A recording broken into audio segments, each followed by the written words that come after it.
So this is a review for Porky in Wacky Land. Released in 1938, it's the 215th in the series, and it's directed by Bob Clampett.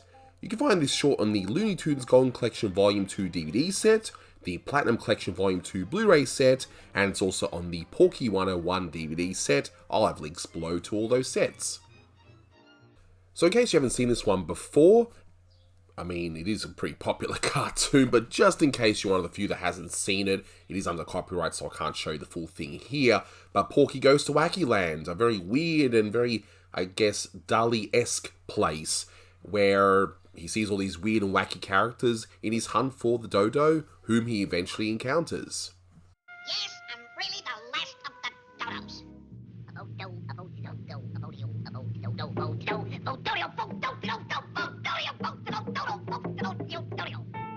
So what you're going to see is a re-edit of the original audio commentary, which was with me, my friend Blugenesi, who did that re-edit, and a whole bunch of wacky individuals. So this one was a treat to do, and I'm so glad that it's back up on the channel, so definitely grab some popcorn and enjoy.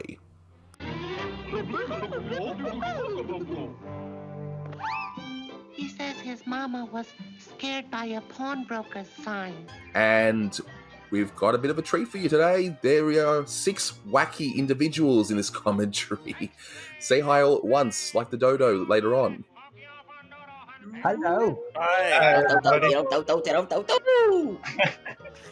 I escaped from the Looney bin. Wonderful. I think the Dodo's better. The wonderful remake. So basically, yeah, it was remade later on by Friz Freleng, but and yet this one I believe was colorized, wasn't it? And released later on. Of or am I course wrong? It was. This sign here, so It Can Happen Here, I believe that's off a book or a movie or something at the time. It Can't Happen Here is the title. It was a book written by Sinclair Lewis, the American satirist,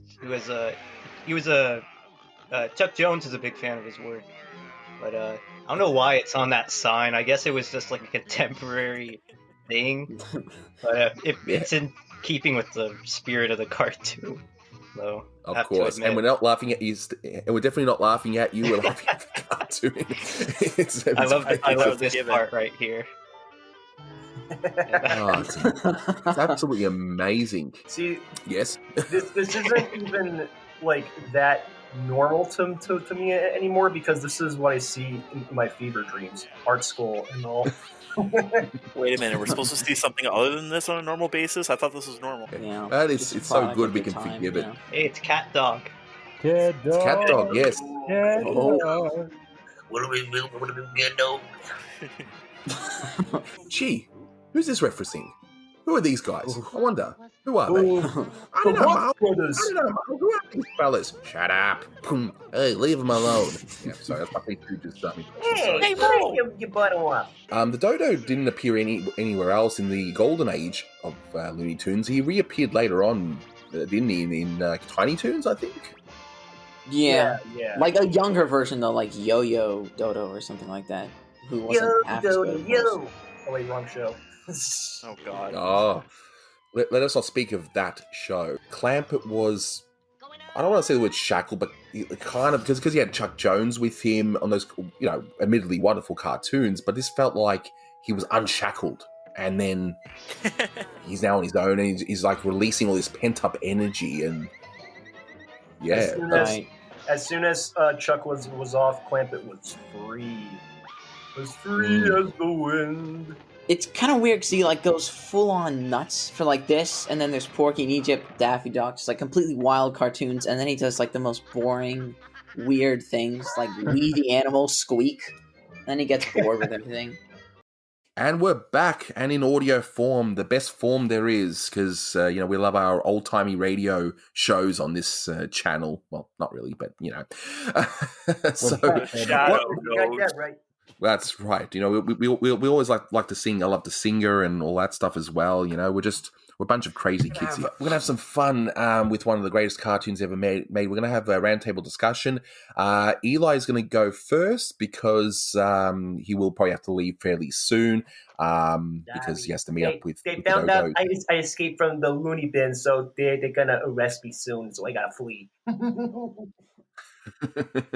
You naughty Of boy. course. That's right. You a naughty boy. All right. So, Eli, so first of all, introduce yourself for anyone new to the channel. And just tell us your general thoughts on Wacky Land. When did you first see it? And yeah. Ooh, good question. So, I mentioned the remake earlier, Joe, for the Dodo, and honestly, that was basically my introduction because I watched it on the Golden Collection Volume 1, and I thought it was really funny for sure, but then I think I saw like some clips of Wacky Land and like one of the behind the scenes features. I was like, wait, what's this? And then I looked it up and I was like, oh, cool. This was like a different cartoon beforehand. And so I gave it a watch. And I'm like, this is even better. Not that like Go for the Dodo's bad or anything. In fact, I would say it's like a fairly decent cartoon as a way to like introduce people to Porky in Wacky Land. I'm of the opinion that there's no harm in watching a remake or sequel to something that's much better, because then you can be reintroduced to that said better thing. Like, I can say, oh, I love my favorite movie is Roger Rabbit, but thanks to that movie, I grew up on a lot of those Looney Tunes cartoons and, the Disney shorts, the Fleischer shorts, the Lance cartoons. I feel like there's no harm in introducing someone to something with a different piece of media. But as for my overall thoughts on the cartoon, it's a lot of fun, honestly. You can tell that at this point, Clampett is just going full loose with his art style. It is very Salvador Dali-esque. And whenever I watch this cartoon, I feel like I'm entering the mind of a kid who's just having so much fun to themselves, whether it be in the realm of Wacky Land or chasing a weird bird-like creature. Not that, I don't even know if the Dodo's a bird. I don't know what the hell it is, but there's just so much. In my opinion, anyway, there's just so much fun to be had with this cartoon, and I personally feel like if not for the Dodo character, and if not for Clampett going loose with this, he really wouldn't have been as wacky as people perceived him as. And I think that this is probably his wackiest cartoon at this point. His like later cartoons obviously would get even wackier, but there's kind of a charm here due to like the slower pace and the build up. Like a lot of his later cartoons are just wacky, woo!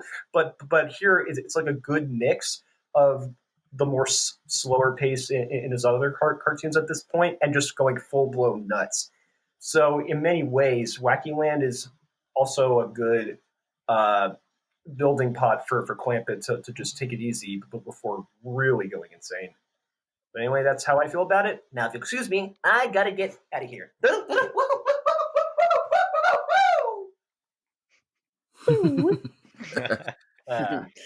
All right, I'll see you guys later. I'll still technically be here, but I just won't say anything. All right. Oh boy, that Eli, what a crazy character. All right, and yes, literal character, I would say.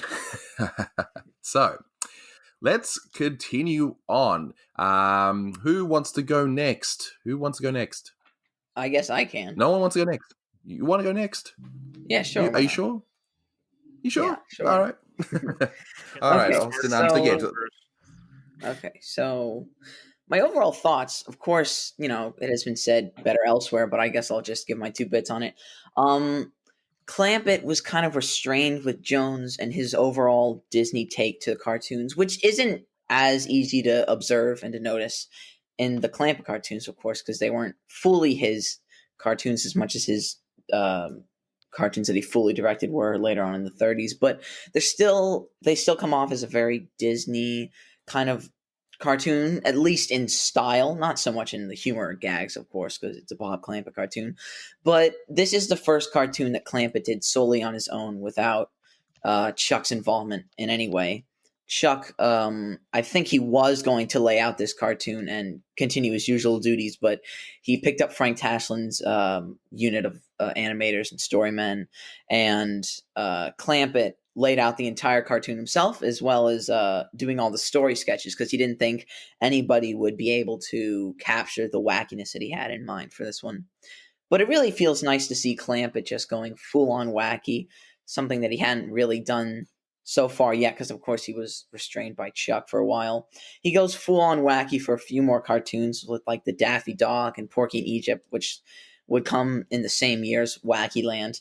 And then he kind of cools down and he gets really bored with the animators that he has, which, to be honest, although I like them, he, weren't as capable of doing wonderful things under such a tight budget. That's my thoughts on the cartoon. As for the animators, now that we're talking about them, it's a little animator identification. John Carey does the monster gag at the beginning, Porky running his face into the elevator, and the great WB Shield gag. Norm McCabe animates the opening bit with the newsboy tossing the papers out off screen, and the end gag with Porky disguised as a newsboy. Izzy Ellis animates the roughest footage in the cartoon, the weakest as it usually is, with Porky running into the pile of bricks, the final shot with all the dodos, and Porky getting trampled by the dodo after they meet for the first time. Bob Cannon's animation, which is fascinating to compare to his silly putty work that he had been doing with Chuck Jones, that he would do with Chuck Jones later in the 40s. He does some great stuff here. It is the cat dog gag, Porky in the plane at the beginning, showing a photo of the dodo, and the iconic shot of Porky meeting the dodo for the first time. Vivi Risto, who is animating here for the first time, I suspect was Chuck Jones's assistant. And seeing as how he was a new animator, he got brief shots to do. He got Porky sliding down after falling down the sign, coming out of the little faucet spigot thing, turning in from a drop of water or something, and also running straight into the dodo's ass towards the end of the cartoon. You said ass. Oh no, I'm gonna have to put a profanity things like ass. Anyway, all right. And I think the only reason you're saying it that way is because you're saying I want to make sure that Anthony has to edit a lot more because he has to now go into the cartoon and match every single thing I just said. Oh well. That's Austin for you. Now, Steph's been quiet. This is her first commentary on the channel. If you want to just give us your thoughts on the cartoon, any bits of trivia that we may not have covered, take it away, Steph. Sure. I first saw this on the Looney Tunes Golden Collection Volume 2, but I was in third grade, and I was obsessed with this cartoon.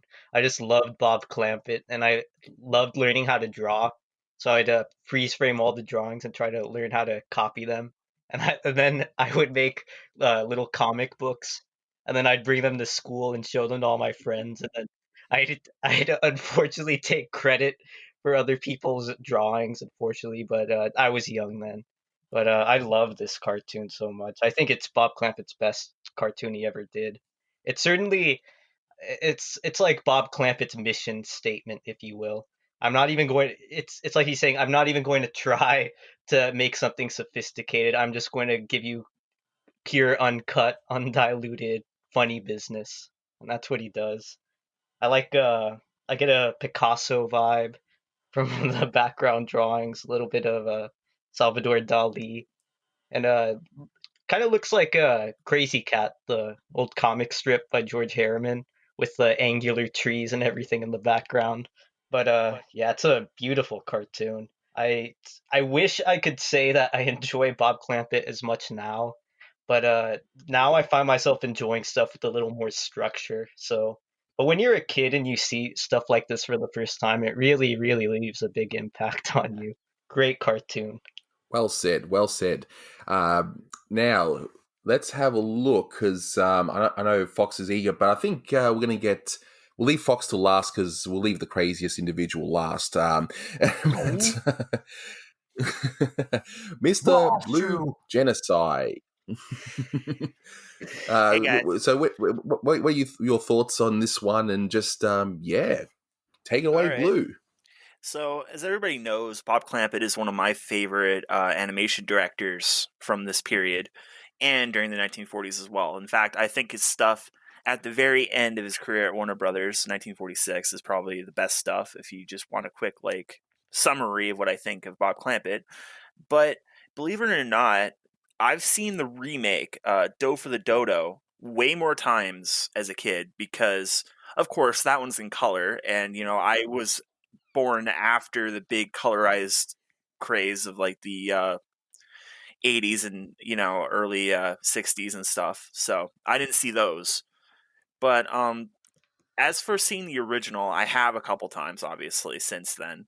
But it's a solid cartoon, and you know what? I don't think the remake is as bad as people might think it is. It's definitely just the same thing, except a little bit looser.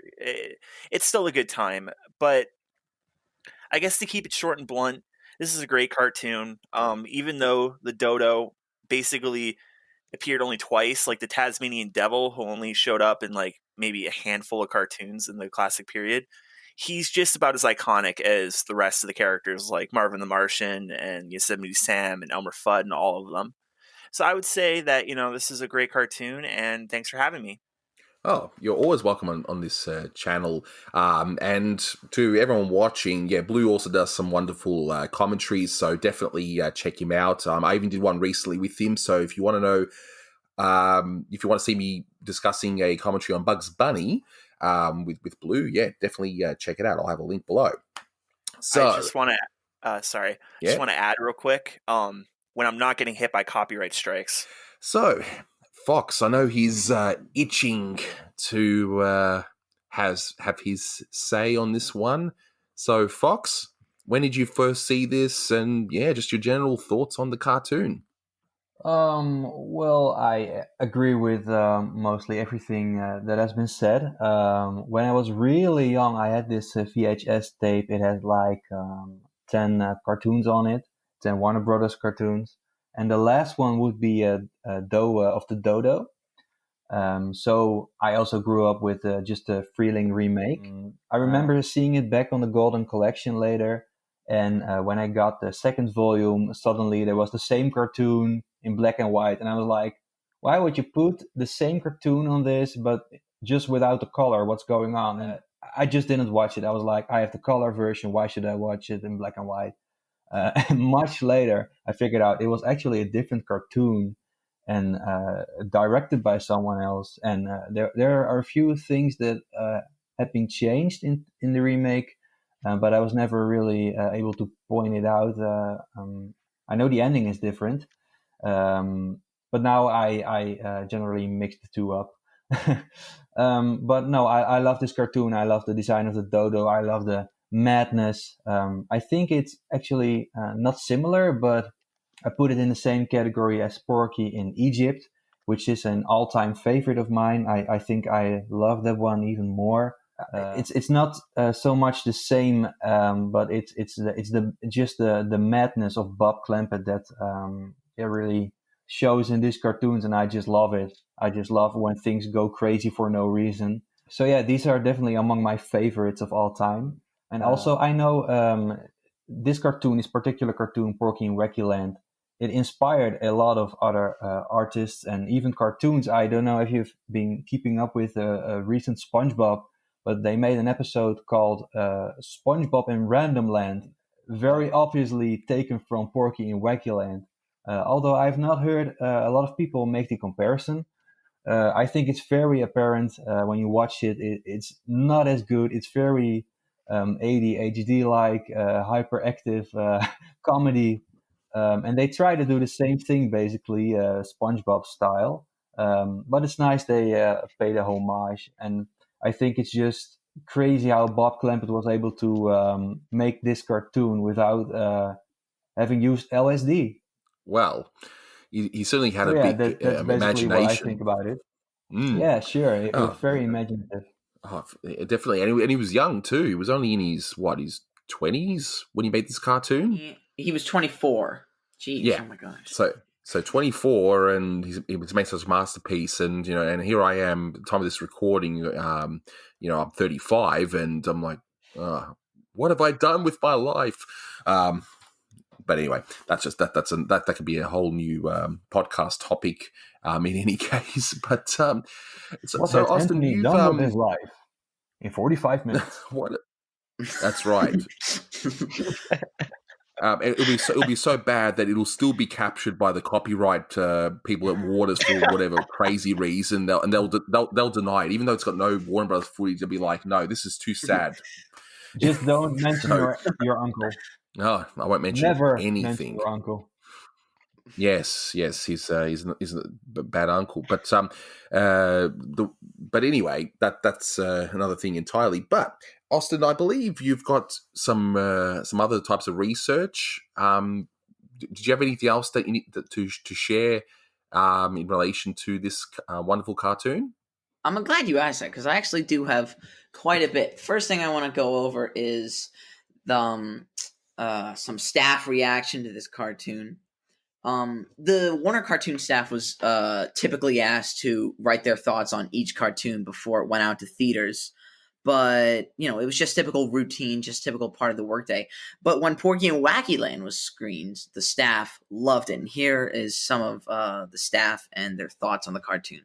So Frank Tashlin said, "As far as I'm concerned, it was swell. The animation is tops, better than from the other units." Mike Maltese, who I don't know what he's doing here, he doesn't get a credit until 1941's The Haunted Mouse. He says, "Keep this up and we'll all be candidates for Wacky Land."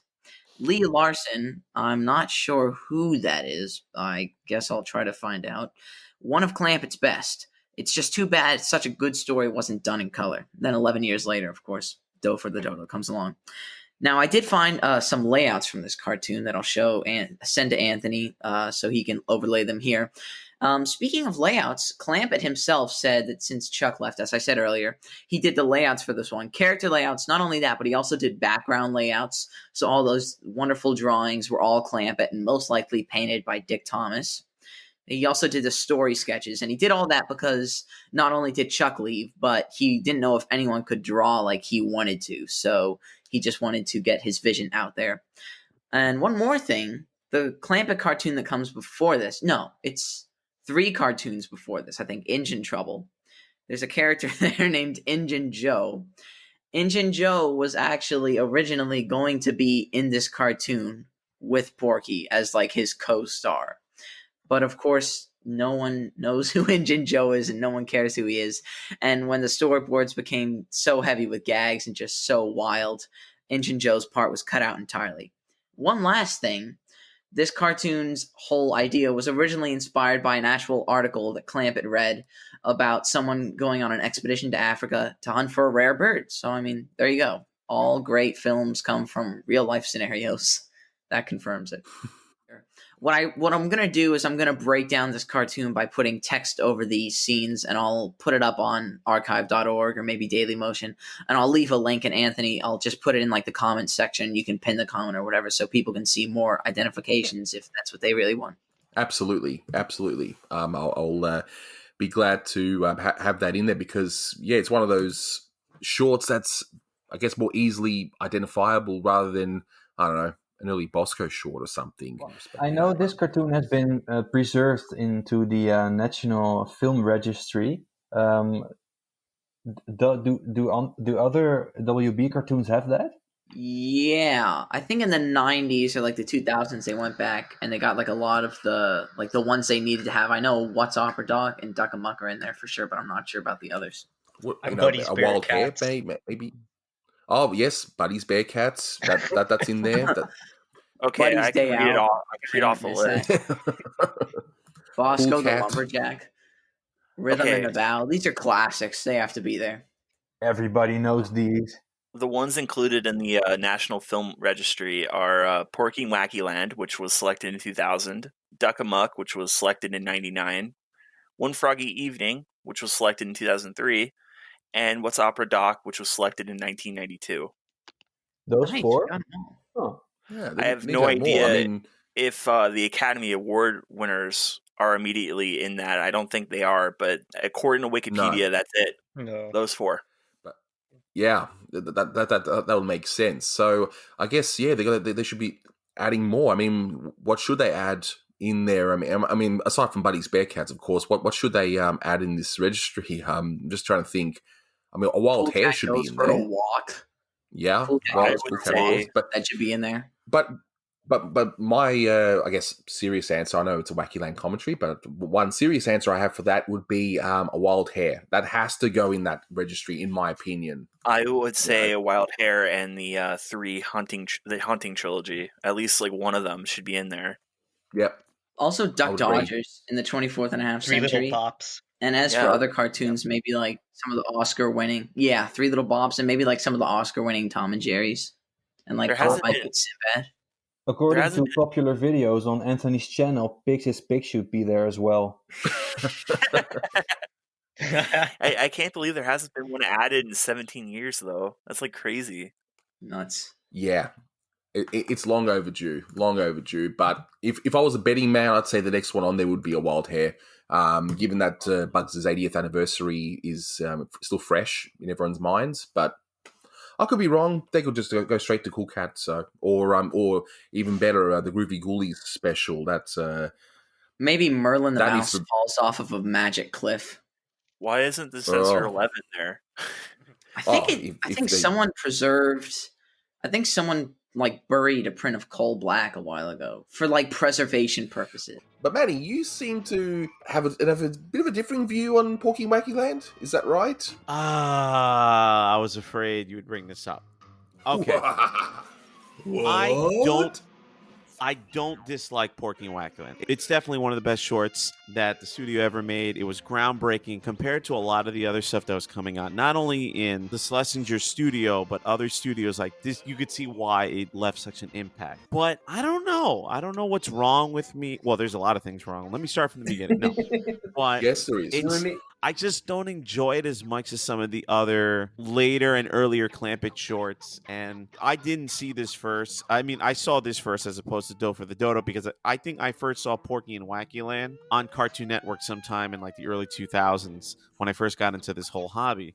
But I don't know. Like, I kind of feel the same way. This short and jumping ahead a few decades with One Froggy Evening, I recognize the greatness of the shorts and their importance to the studio, and definitely they earn the accolades they get.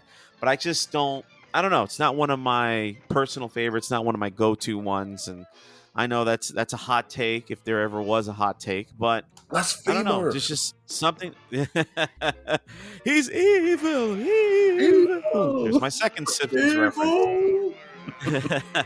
But and for some reason too, you know, when I think of the Dodo, I mean, Mel Blanc did a great job as a Dodo, but I don't know, for some reason I think more of the Dodo from Tiny Toon Adventures that obviously was based off this short. You know, it's a very good short. I'm not going to say no, but it's not one of my personal favorites. Righto. So we'll start winding things down because I think we've gone wacky enough.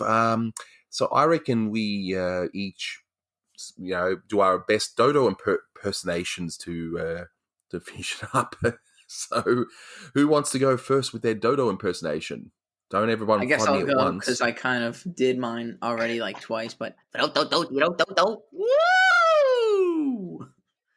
Very nice. The post-production program will love that. It's like, ooh, too loud. Who's next? Who wants to do it next? All right. Don't everyone flood me with requests Yes. at once. Like, Yes, I'm really the last of the dodos. Whatever. hey, it works. I'll I'm absolutely no love Mel it. Blanc. Who's next? Eli. Oh, wait, he's gone. Yes, I'm really the last of the dodos, and this is really the last of this video. I guess I got to do it, huh? Yes, I'm really the last of the dodos. Yeah. Hi, Any good? I'm the Yeah, Dodo. Nice. Woo! Bravo. Wonderful. So, guys, let me know what you thought of this cartoon in the comments below, what you thought of this maddening experience we just all went through, trying to juggle the 6 participants. But, yeah, as always, thanks for listening, guys, and until next time. That's all, folks.